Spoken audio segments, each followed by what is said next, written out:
We all do it. Refreshing our news feeds until our thumbs are tired, confused that nothing significant enough to require a status has happened in the last 30 seconds. If you don't do it, then you're a better person than me, and perhaps this article won't be of such importance to you. To those who do know the familiar glow of your Facebook page on your iPhone at 4 a.m., stay with me. Facebook is great for many, many reasons. You can stay in touch with people, see what they're up to without having to pick up the phone. You can share news, and links, and retro truth be told photographs that make everyone cringe. But, and there is always a but, there is also growing evidence to suggest that everyone's favorite social networking site could have a potentially detrimental effect on mental health, especially for those predisposed to illnesses such as depression and anxiety. Here's why. 1. Compare and despair. No matter what you are doing or how happy you are, one look on Facebook can convince you that everyone you know is having a much better time than you. If you are already feeling vulnerable, and the voice inside your head is telling you that you're not good enough, Facebook provides the ideal looking glass to provide ammo to that little gremlin. Sparkly fantastic lives are reflected back at you through a falsified looking glass. You think how beautiful she looks, how many friends he has, how exciting their life is, and in comparison reduce yourself to nothing. Not coincidentally, mental health therapists are starting to notice a pattern of Facebook use when it comes to identifying compare and despair, which has long been identified as one of the mechanisms used by people suffering from anxiety or depression. Unfortunately, even though we know deep inside that these posts are exaggerated and often don't symbolize the truth, our weak brain can use them as fuel to sink our self-esteem even further. 2. Never letting go. In the famous words of Rose Dawson in Titanic, Facebook gives you the perfect opportunity to never let go of the past. In the days when we still just had humble phones to keep us in contact, once a relationship or friendship ended, we would grieve for a while and eventually get over it. Now, we have the perfect excuse to cyberstalk our ex-partners, see how well they're doing, and how attractive their new girlfriend or boyfriend is, thus making us feel worse about ourselves. We scroll through old photos reminding ourselves of what things were like in the rose-tinted good times.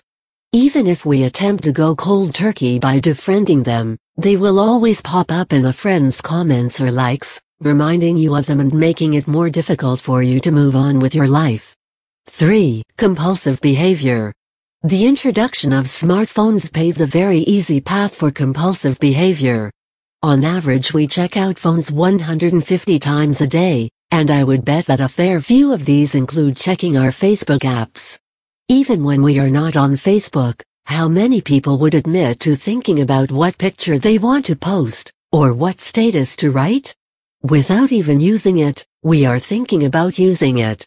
Like any kind of habitual, compulsive behavior, it becomes addictive and distracts us from the other activities we are engaging in. I will admit, at times only partly concentrating on a film or gig, more interested in uploading pictures of the moment than being in the moment. Studies have also found that overuse of smartphones to maintain social interaction can lead to increased stress, especially amongst those already suffering from anxiety. The pressure to respond to a comment or message, or thinking about how a status might be received, is just adding to our worries in our already busy head. 4. The search for the perfect selfie. After the 23rd attempt, you manage to take a selfie that makes you look your best. You then spend 10 minutes editing it to achieve the perfect skin tone and eye color, and the result is a stunningly beautiful, but completely unrealistic version of yourself. Like the retouched celebrities that we see in magazines and movies, we are constantly presenting the rest of the world an enhanced version of ourselves. It's hardly surprising that we are then disappointed when we look in the mirror and don't see the same thing. This is all the more concerning for teenage girls who are devoting their time to producing these flawless images of themselves, and then comparing them to others. Rather than just being a phase, it may also be the start of something more worrying. Psychiatrists and researchers alike have seen a clear link between taking lots of selfies and body dysmorphic disorder (BDD), with some psychiatrists reporting that at least 2/3 of patients suffering from BDD have a compulsion to take lots of selfies and upload them on social media. 5. Allows you to detach without cutting yourself off. This one isn't unique to Facebook and can be said for many of the social networking platforms we use now. WhatsApp, Instagram, Twitter are all great mediums for sharing, but they also provide the perfect excuse to never have to physically meet up with or talk to anyone. Anyone who has suffered from depression will know that desire to withdraw from social interaction.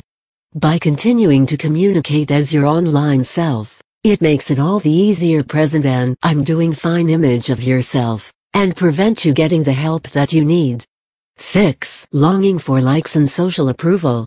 If you have a personality that seeks approval, Facebook is the ideal platform to provide instant gratification.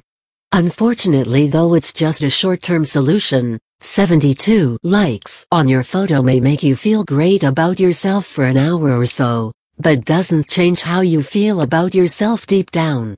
From a young age now, people are measuring their activities, images, thoughts, and opinions with the amount of likes or comments they receive. To hold the belief that the reason that you are doing something is to see how much approval you can receive from others cannot be good for long-term mental stability. 7. The green-eyed monster. I have known perfectly healthy relationships split up over a tag or like on Facebook. When you are feeling insecure in yourself, your brain can paint 1,000 pictures which are mostly far from the truth. An innocent comment, or photograph from the past, can transform itself into an elaborate story of betrayal which you then fuel by searching for anything else you can find bordering on suspicious. Of course, sometimes these suspicions are not completely unfounded, but the looking glass of Facebook can magnify things completely out of proportion. Now, I am not saying quit Facebook altogether. I certainly couldn't do it, but use responsibly. Remember that people choose what they want you to see, and most of the time it's far from the true picture.